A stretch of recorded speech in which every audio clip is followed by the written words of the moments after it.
Nós vamos entrar então na palavra Provérbios 24, 10. A palavra é dura, mas vem do Senhor aqui. Se te mostrares frouxo, a palavra frouxo é fraco, nada demais não, tá?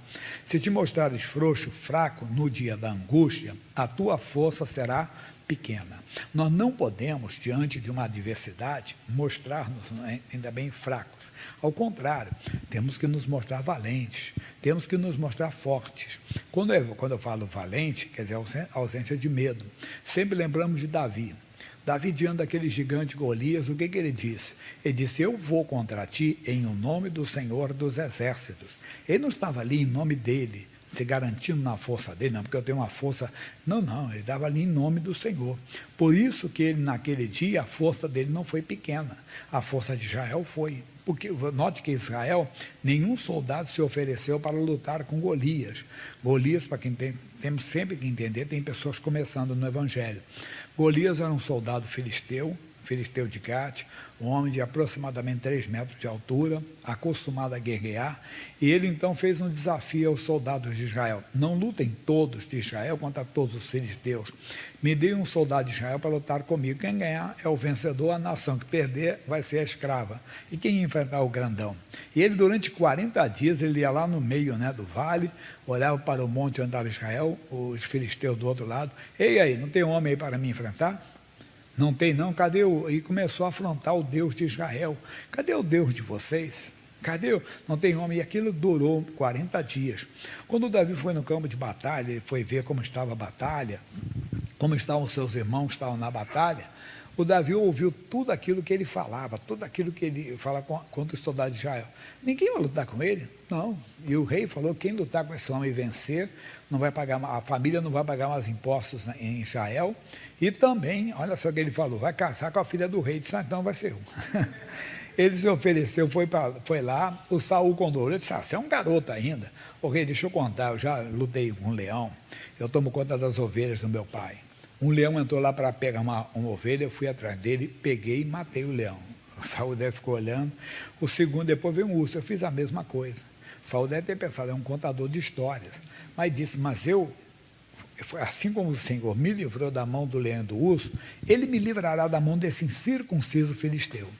Quando ele falou o Senhor, ele entendeu que a confiança daquele homem, entendeu, da vida daquele jovem, não era na sua força, não era na sua mira, não, era no Senhor. Aí ele mudou o discurso: então vai e o Senhor seja contigo. E nós sabemos como é que Davi foi. No capítulo 1 Samuel 17, 45, ele falou assim, 17, 45, e diz assim, 17, 45, meu filho, 45, isso. Davi, porém, disse ao filisteu: tu vens a mim com espada, e com lança, e com escudo, porém eu vou a ti em o nome do Senhor dos Exércitos, o Deus dos exércitos de Israel, a quem tens afrontado. Notou que eu vou a ti em nome do Senhor. É isso aqui que você tem que entender. Quando você conhece o nome do Senhor e sabe o que é o nome do Senhor, você é forte. No Novo Testamento, o apóstolo Pedro, em Atos dos Apóstolos 3,16, olha o que ele falou a respeito do nome do Senhor.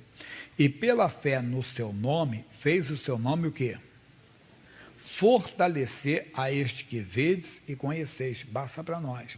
O nome de Jesus nos fortalece. Quando você tem esse nome e luta com este nome contra o mal, você tem a força de Deus com você.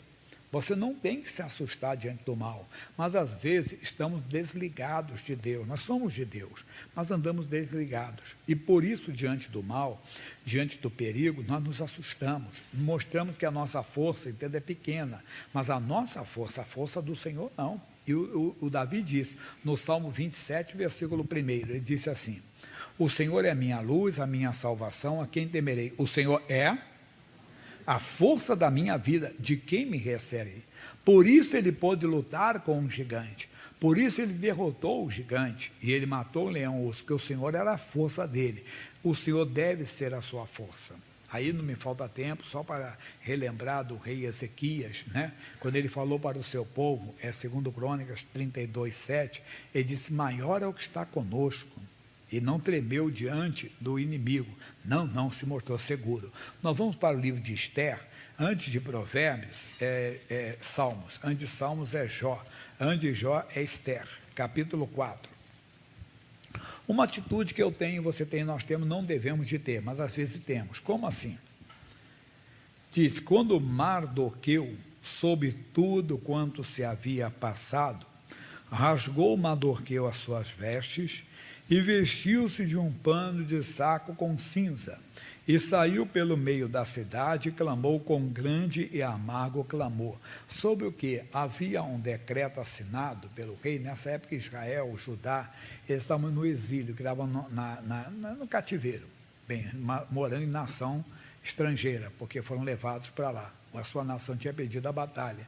E a Babilônia também tinha perdido agora o reino, entenda bem, o domínio para os persas.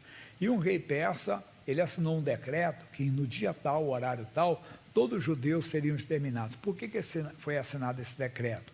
Havia um homem chamado Amã, no reinado de Assuero, e esse homem casou até com uma judia, com Esther.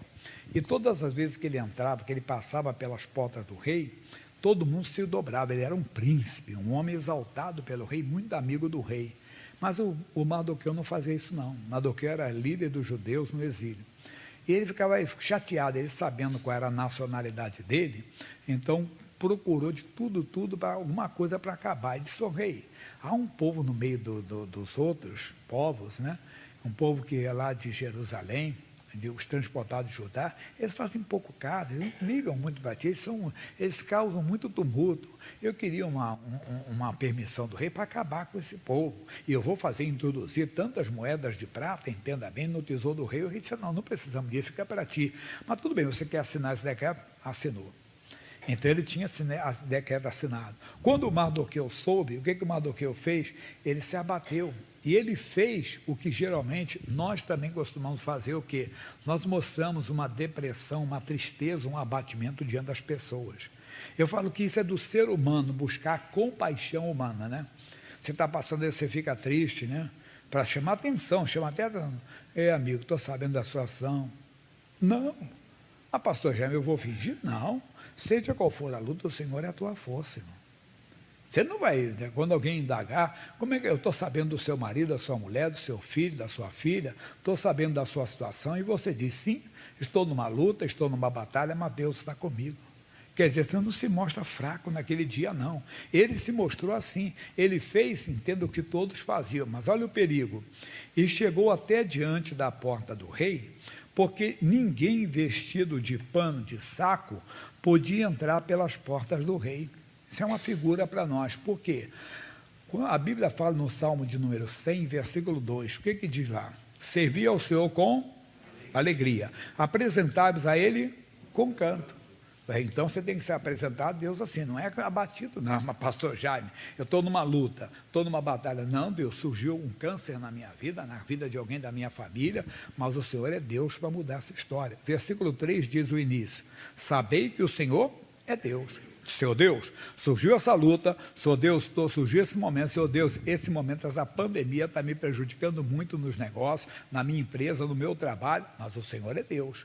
Quer dizer, eu não vou me vestir de pano de saco, que é nos desfigurar diante das pessoas.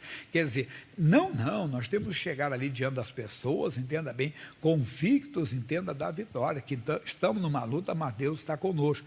E mais perigoso é agora, 3. E em todas as províncias, aonde a palavra do rei e a sua lei chegavam, havia entre os judeus grande luto, com jejum e choro e lamentação. E muitos estavam deitados em panos de saco e em cinzas. O que aconteceu? Ele contaminou a todos. Quer dizer, todo mundo se abateu. Nós não podemos fazer isso. Nós temos que levantar as pessoas que estão ao nosso redor. Nós temos que colocar essas pessoas de pé. Lembro de um versículo da Bíblia, Efésios 4, 29, que eu não dei, onde estou dando agora. Efésios 4, não saia da vossa boca nenhuma palavra torpe, de torpeza, destruição, mas só a que for boa para promover a edificação, para que dê graça aos que a ouvem. Quer dizer, as pessoas que estão ao nosso lado devem ser edificadas. Nós não podemos falar palavras que vamos derrubar as pessoas. Não, palavras que levantam a pessoa, como fez o rei o Josafá, que eu li semana passada. Tem 3 semanas que eu cito em seguida. É segundo livro de Crônicas, capítulo 20, versículo 13. Diz assim, E todo Judá estava em pé perante o Senhor, como também as suas crianças, as suas mulheres e os seus filhos. O que é isso? O Josafá, naquela luta que veio 3 nações contra ele reuniu o seu povo e ele orou a Deus. Deus, veio uma grande multidão, mas a tua palavra disse: se algum mal nos sobrevier, espada, juízo, peste, fome, nós nos apresentaremos a ti, pois teu nome está nessa casa. E foi orando, citando a Bíblia para Deus, e termina a oração dizendo: Senhor, não sabemos o que fazer perante essa grande multidão que vem contra nós, porém os nossos olhos estão postos em ti. Coisa séria, pessoal. A oração que ele fez foi tão convincente. Quando ele orou, estava todo mundo de pé. É isso que temos que fazer. Nós não temos que falar palavras que derrubem pessoas, não, palavras que edifiquem. Não somos artistas, porque se você falar, desculpa a expressão, palavras vazias, falar de boca para fora, não funciona. Daqui a pouco até você vai desmoronar. Você não vai conseguir manter essa aparência, você não vai conseguir se manter muito, até você mesmo desmoronar. Não, você fala com convicção de coração. Você não está falando por falar, não, você fala com a certeza: Deus está comigo. Pessoal, a luta é grande, é uma doença grave que surgiu na nossa família aqui, no fulano, mas Deus é Deus para mudar essa história. Você fala com convicção, com verdade. Olha, tem essa pessoa que não gosta de nós, ela é da feitiçaria, da bruxaria, mas maior é Deus, não vamos ter medo. Mas você não fala de boca para fora, você fala com convicção. Então vamos voltar em Provérbios, que está a nossa mensagem. Se te mostrares então frouxo no dia da angústia, a tua força será pequena. Versículo 11: livra os que estão destinados à morte e salva os que são levados para a matança, se os puderes retirar. Meu irmão, e nós podemos. A Bíblia diz: crê no Senhor Jesus Cristo, serás salvo tu e a tua casa. O caso é que muita gente às vezes se engana. Como assim? Veja o versículo 12, que é muito profundo. Diz: se disseres, eis que não sabemos, porventura aquele que pondera os corações não o considerará? O que é isso?